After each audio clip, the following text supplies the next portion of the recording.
रामलल्लांच्या प्राणप्रतिष्ठा सोहळ्याला अवघे काही तास शिल्लक। राम मंदिराला आकर्षक विद्युत रोषणाई, मंदिराला सर्वत्र आकर्षक फुलांची सजावट। राम मंदिर सोहळ्याच्या पूर्वसंध्येला शरयू नदीच्या तीरावर महाआरतीमध्ये हजारो भाविक सहभागी। अयोध्येतील सोहळ्याला काही तास शिल्लक असताना शहराच्या सर्व सीमा सील। निमंत्रितांव्यतिरिक्त बाहेरील व्यक्तींना अयोध्येमध्ये प्रवेश बंदी। राम मंदिर सोहळ्यासाठी सुरक्षा यंत्रणा सज्ज। हेलिकॉप्टरच्या माध्यमातून अयोध्येतील हालचालींवर करडी नजर। उत्तर प्रदेश सरकारकडून एटीएस कमांडोंची जागोजागी तैनाती।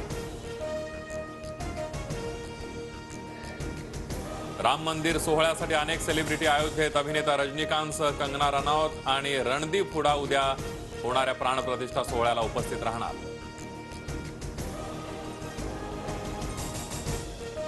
राम मंदिर प्राणप्रतिष्ठा सोहळ्यासाठी क्रिकेटर अनिल कुंबले अयोध्येमध्ये दाखल। सचिन तेंडुलकर, विराट कोहली, रोहित शर्मा, महेंद्रसिंग धोनी, सौरव गांगुली यांना राम मंदिर सोहळ्यासाठी निमंत्रण।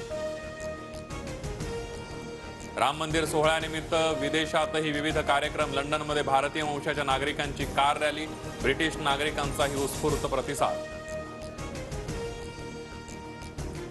आनंदोत्सव साजरा करा। उद्या सगळ्या शासकीय कार्यालयांवर विद्युत रोषणाई करण्याचे उपमुख्यमंत्री अजित पवारांचे आदेश। कार सेवेला जातानाचा फोटो। देवेंद्र फडणवीसांकडून ट्विट। कार सेवेसाठी नागपूर स्टेशनवरून अयोध्येला रवाना होत असल्याचा उल्लेख।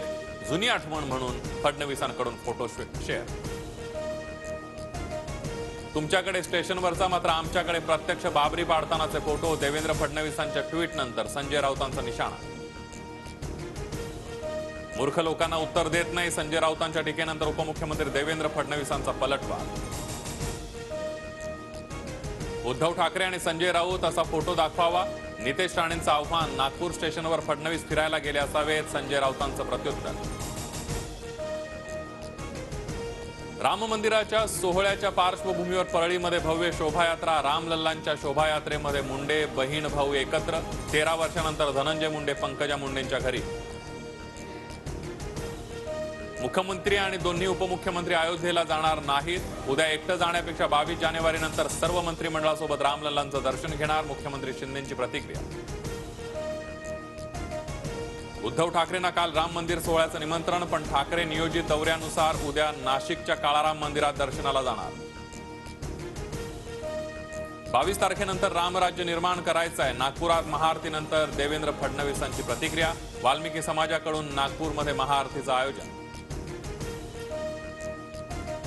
ठाकरे गटाच्या रवींद्र वायकरांना ईडीचं समन्स। कथित जोगेश्वरी भूखंड प्रकरणामध्ये मंगळवारी वायकरांची चौकशी।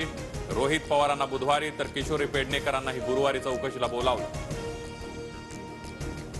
जनाई शिरसाई योजनेवरून श्रेयवादाची लढाई। जनाई शिरसाई योजना माझ्या सहीमुळे, शरद पवारांचा दावा। तर फाईलवर कुणाची सही हे दाखवतो अजित पवारांचं प्रत्युत्तर।